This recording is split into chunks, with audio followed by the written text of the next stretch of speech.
All right, Marriage Prep 101, getting ready for the big day. This is lesson number 13, and the title of this lesson, Great Sex for Life.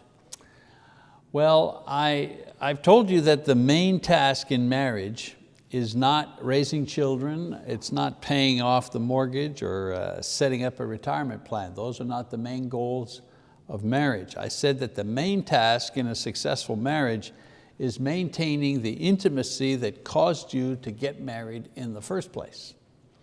Now, if you don't have intimacy or closeness in your marriage, it doesn't matter what you do have, the marriage will not be a happy one or a satisfying one.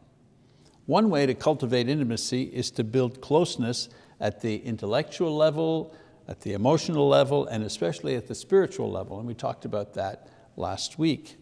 Another important way to create intimacy is through satisfying sexual relationships. Of course, like everything else, satisfying sexual intimacy is learned and it must be maintained in order to grow.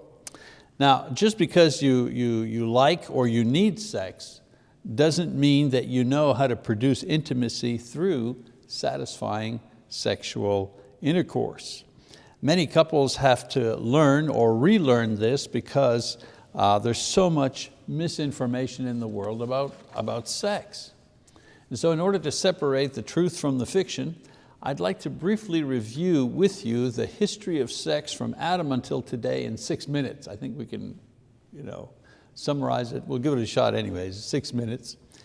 Seriously though, if we had to list some major false ideas about human sexuality throughout history, it might look something like this.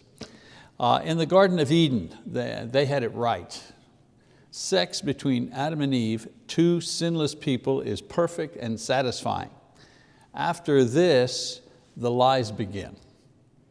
And so after the fall of man, the idea is that sex is complicated. Sex becomes complicated and misunderstood, manipulative. For example, Jacob's two wives who struggled to win their husband's affection and children. In the 4th century, sex is sin. Augustine begins to teach that Adam's sin is passed on from generation to another in a physical way.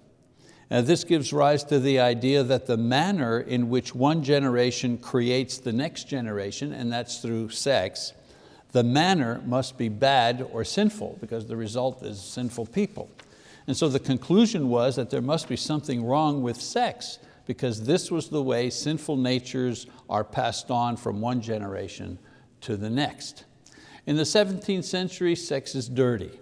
By the Middle Ages, this idea had so taken hold that many women wore black, never referred to sex, and were considered simply as objects of procreation. This attitude created the impression in people's minds that sex was dirty, that sex was not really a good thing, and it was to be tolerated within marriage. Of course, people eventually revolted against this oppressive and false view, but as is often the case, they went completely to the other extreme, and that takes us to the 20th century. The 20th century, the modern ideas of sex begin to develop. In the late 18th and 19th century, puritanical ideas about sex were brought to North America, but by the 20th century, these were dramatically changed. For example, from 1900 to 1960, well, sex is fun. 2 world wars changed this attitude.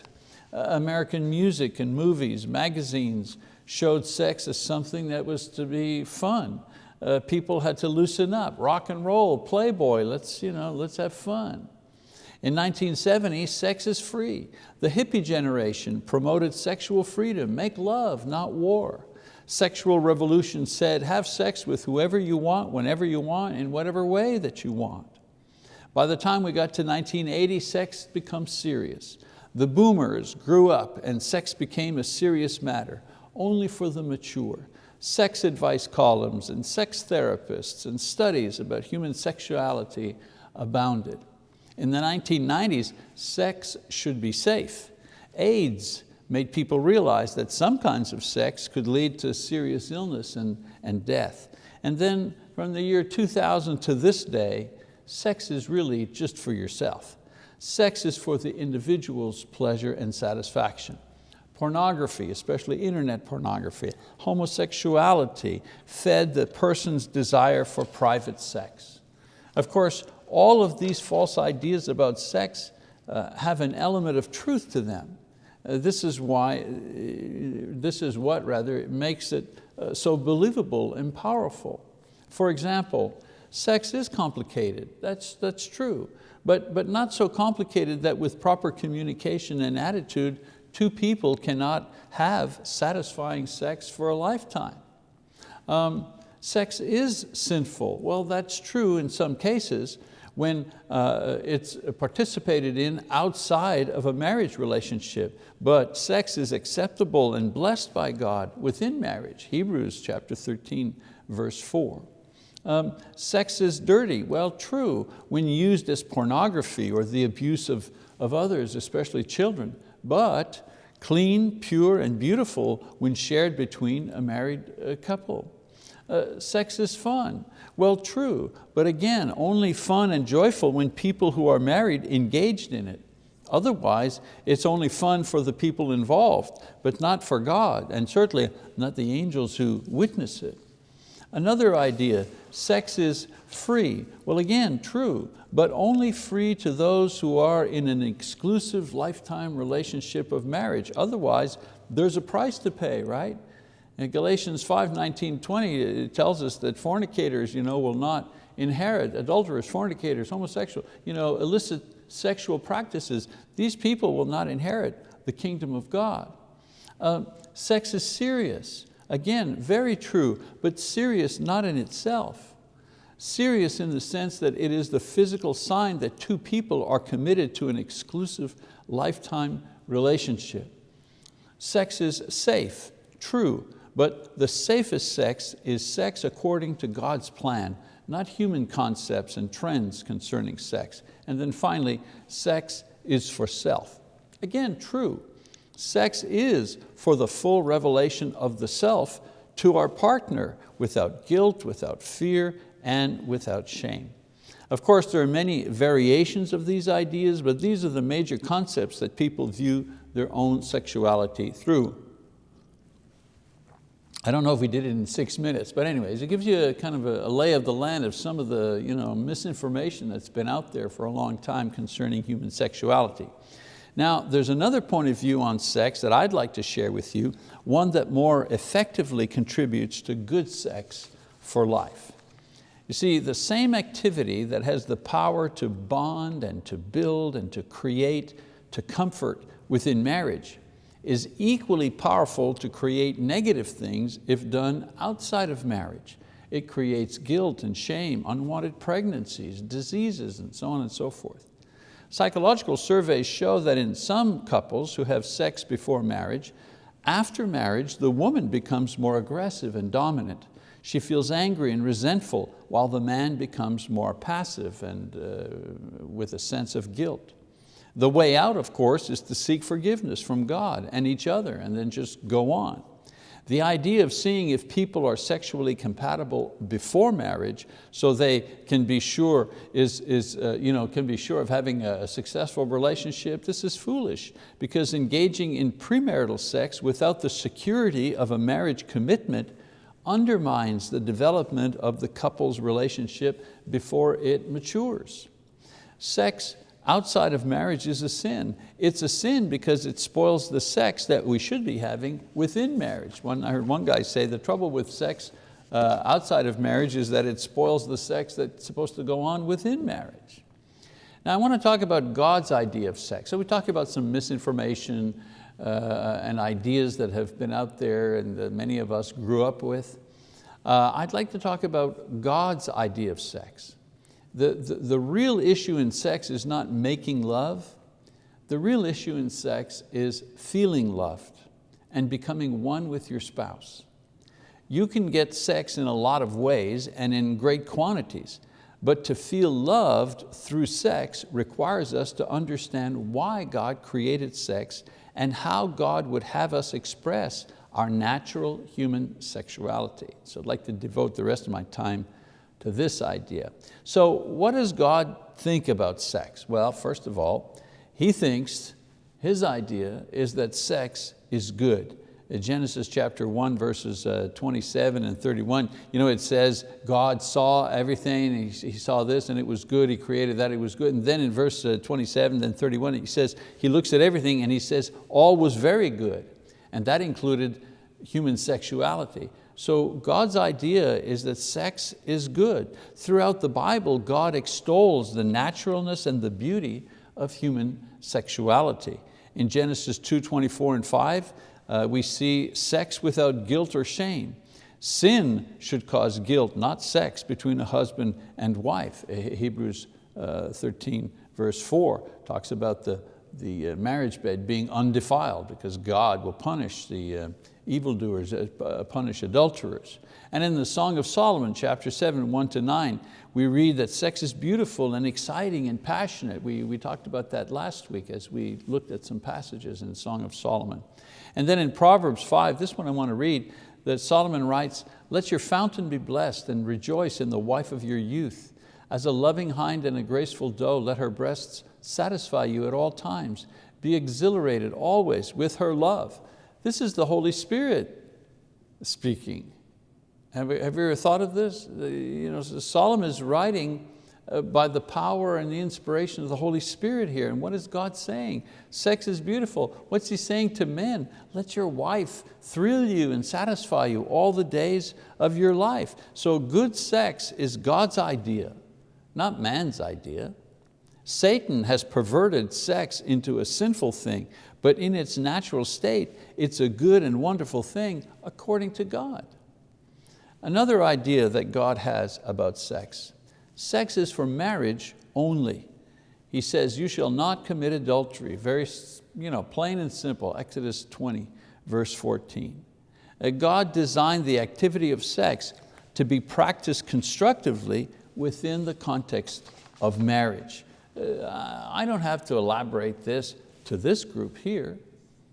God created sex, and sex is good and wonderful and exciting and thrilling, but it's within marriage. When it's outside of marriage, it's destructive. We have a commandment. We have all kinds of examples. I don't think we need to belabor the point here. Certainly not in this class. What else does God think about sex? Well, sex is unselfish affection. 1 Corinthians chapter 7, verse 2 and 3, Paul says, but because of immoralities, meaning the temptation to be sexually impure, because of these kinds of immorality, Paul says, each man is to have his own wife, and each woman is to have her own husband. So Paul recognizes human beings, males and females, are sexually tempted. They're sexual beings. It's part of their natural nature, the desire to be gratified sexually. And when they're single, they can't do that in a satisfying and God-pleasing way. So what does he say? Each man, each woman should have a partner, should have a husband, should have a wife. And then he says the husband must fulfill his duty to his wife, and likewise also the wife to her husband. So in here we get an answer. What is sex? Well, the point and purpose of sex within marriage is to please the other person, not self. When we have succeeded in doing this, we have succeeded and have probably had good sex too. When we please the other, we will be satisfied. That's how sex works. For men, this means a shift of attention from immediate need to consummate sexual desire, and focus on the needs of the wife to become aroused. What men want is, I want what I want right now. And the change is, the focus change should be, I'm here to make sure that the needs of my wife are met. And if her needs are met, my needs will automatically be met. And for the woman, this means a conscious effort to get into the, quote, zone. In other words, to think about sex, to become sexualized so that she can truly respond to her husband's desire for her. You see, men want women to want sex. They want women to get into it without it being a chore or a favor. And women want men to want them and not just what they can get from them. You see the difference? And so they need to realize that we need to realize that this is difficult for both men and women. These changes of focus, these changes of ideas. It requires effort. And it doesn't come naturally for men, for example, to wait, to want her, to want to please her. Because what's natural for a man is to want release. That's what's natural for a man. There's a buildup, they want release. And it isn't natural for a woman to zone in on sex because they are not visually stimulated. They're not motivated by release, but rather by the need for intimacy and tenderness. Dr. Randy Eichhorn of OU Health Science Center, one of the professors there, psychologist, says, women view intimacy as a road to sex. Men view sex as a road to intimacy. The trick is to understand and work with the differences and not accuse each other of not caring. You know, he says, well, you don't love me, you're not interested in sex. And she says, you don't love me, all you're interested in is sex. So everybody's talking about sex, but they're not communicating properly. So what is required is a sacrifice by both people, both partners, in order to kind of catch on fire. Let me give you a little illustration of how that works here with a match. You see, you have a match, so when you light a match, recognize that both parts of the lighting the match have to make a sacrifice. The match must sacrifice some of its smooth surface against the roughness of the sandpaper. And the sandpaper must sacrifice some of the rough surface every time a match is struck against it. Otherwise, nothing happens. But if if the match gives up its smooth surface, and if the sandpaper gives up some of its rough surface, both together will create the flame. Well, sex works like that. Each partner has to give something up. The man has to be ready to wait so the woman can get into the zone, if you wish. And the woman has to focus in on pleasing her husband and not just finding a convenient time. Another thing that God thinks about concerning sex. Sex is uninterrupted. We read 1 Corinthians 7:5, stop depriving one another except by agreement for a time, so that you may devote yourselves to prayer and come together again so that Satan will not tempt you because of your lack of self-control.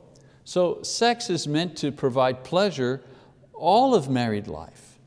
I mean, sex is for life, just like love is for life and intimacy is for life.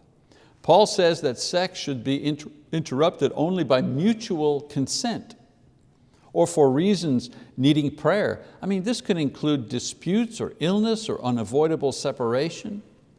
When this happens, we should pray to remain faithful and not to look for another partner. And it should be temporary. Sex is not a bargaining tool or a weapon. Some people use sex as a bargain. If you do this, you get sex. Boy, that does not build intimacy. That does not build love, gratitude, admiration. Or you use sex as a threat thing. If you act in this way, I'll withhold sex from you. This is not the way that God did not design sex to be used as a tool to threaten someone. You think of Abraham and Sarah, they had sex into their late years. God blessed them with a good sex life into old age. How do you think they conceived so late in life? Barring illness and incapacity, our intimate life should last and be developed all of our lives. Now, there are reasons why this doesn't happen. The saddest reason is ignorance about sex, or just poor communication. Also, lack of imagination. Partners are unwilling to be creative or experiment or discuss or search for ways to please the other. Or we get into habits. We get into routines, right? TV, work, sports, hobbies that leave no time to develop intimacy or desire, which take time. These things take time. If you make the effort, it's worth it. It requires faith because you have to work your way into the feeling. Don't just have sex when you feel like it, you have to work your way into the feeling. If you had sex only when you felt like it, believe me, you wouldn't have sex very often because there's so many things going on. We get busy with so many other things. And of course, sin. Nothing kills sexual desire like sinfulness, lying, laziness, vulgarity, meanness, cheating, impurity. All of these things kill the sex drive.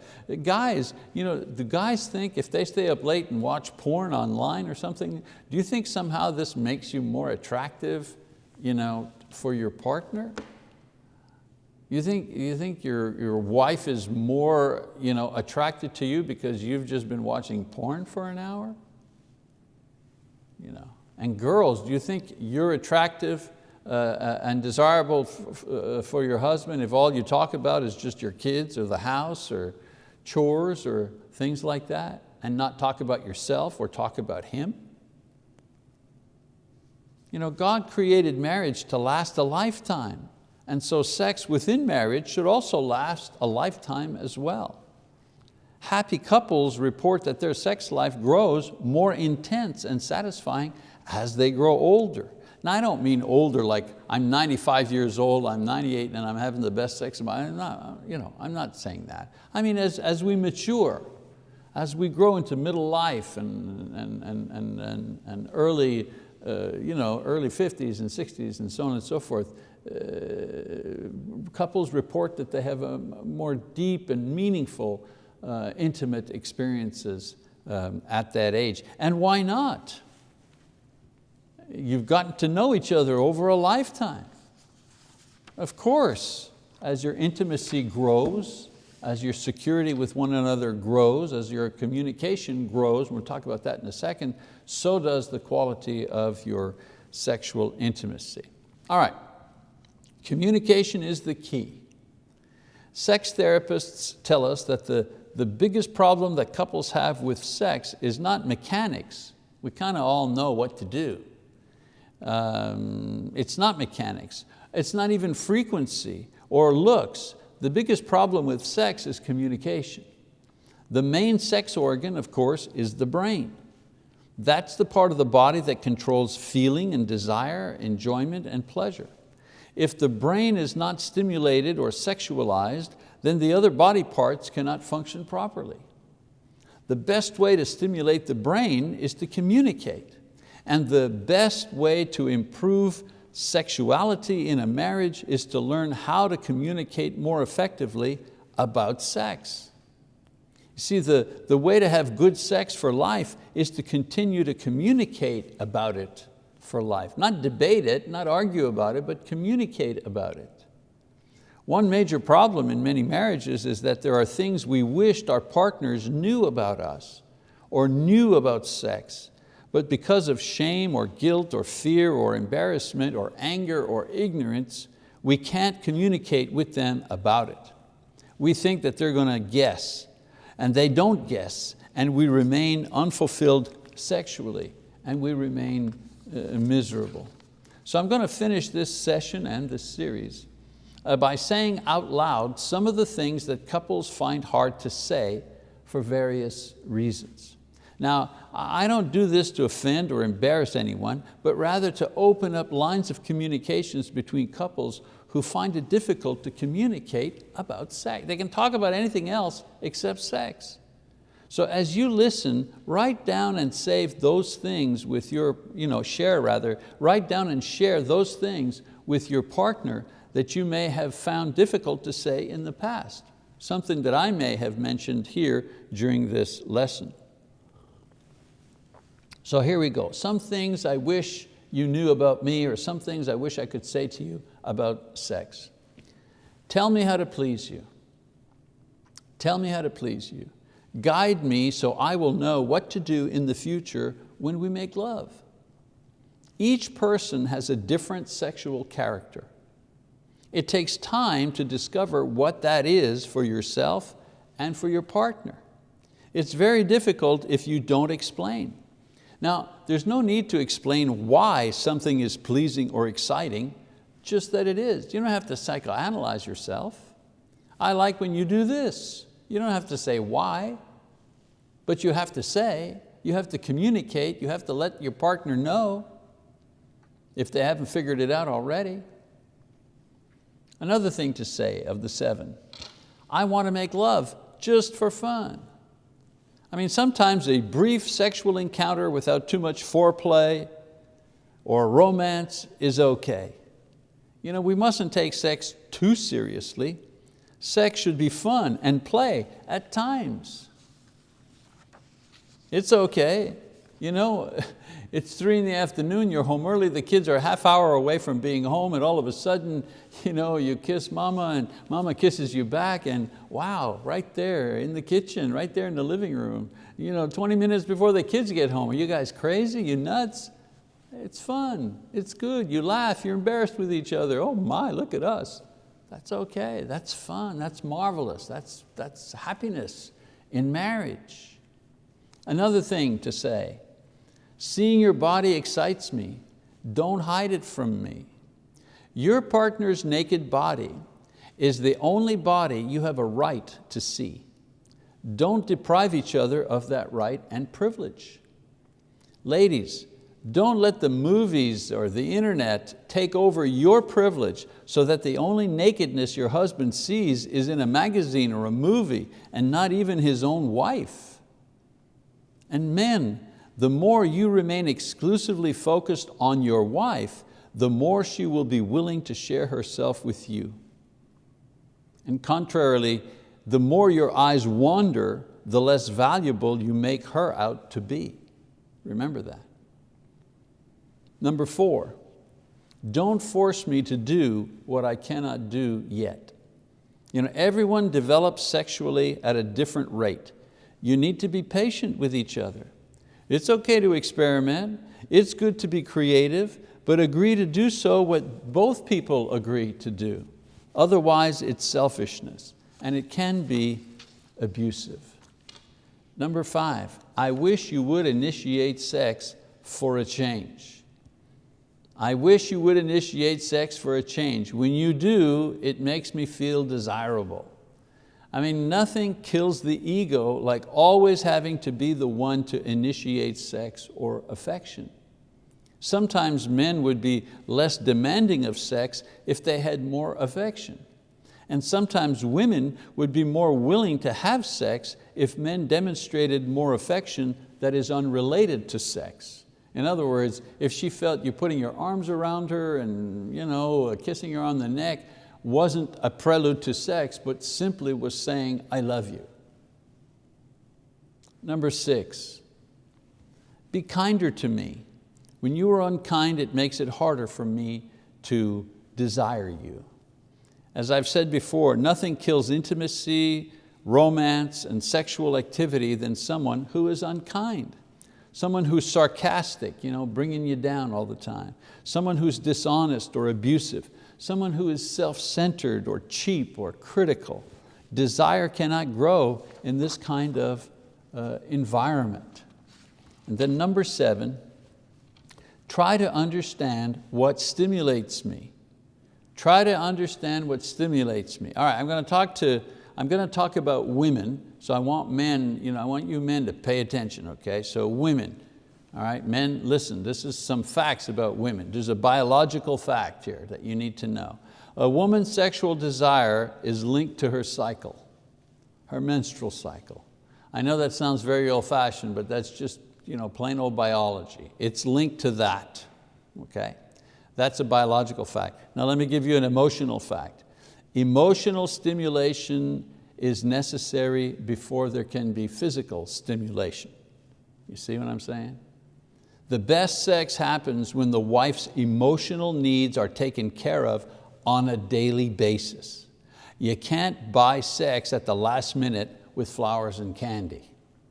You need to take time to allow passion to rise, to express love and affection before and during and after for continuous and enjoyable sex life to be maintained. You can't be really nice and loving before sex and then after sex, boom, nothing, zero. Oh, I got to get up. Oh, the game is on. I got to go. You know, this is not the way to develop intimacy. Women, fellas, men, women are different. You have to understand, women are not just men in women's bodies. They really are different creatures than us, all right? All right, now, I'm going to talk about men, all right? So I want the girls to listen up. I want to give a biological fact, all right? So girls, listen to this. The accumulation of seminal fluid within men acts as an ongoing internal stimulation. Okay? They're continually stimulated sexually because they continually are producing seminal fluid within themselves. And this acts as, constant desire for gratification. It's not because men are sex fiends, and that's all they think about. It's because God created their sexuality in that particular way. So that's just biology, right? Now, an emotional fact. Men are visually stimulated. Wives need to take advantage of this. Don't let other people do it for you. That's an emotional thing. If you were to describe, if I was to make a diagram here on the board, and I was to describe women's sexuality and men's sexuality in a diagram, this is what it would be. If it was a woman, the diagram would be this. This would be a woman's sexual life, okay? A man's sexual life would be this. That would be a man's sexual life, okay? The problem is, how do you match those two different type of sexual emotions? How can you bring those together into a satisfying experience for both people?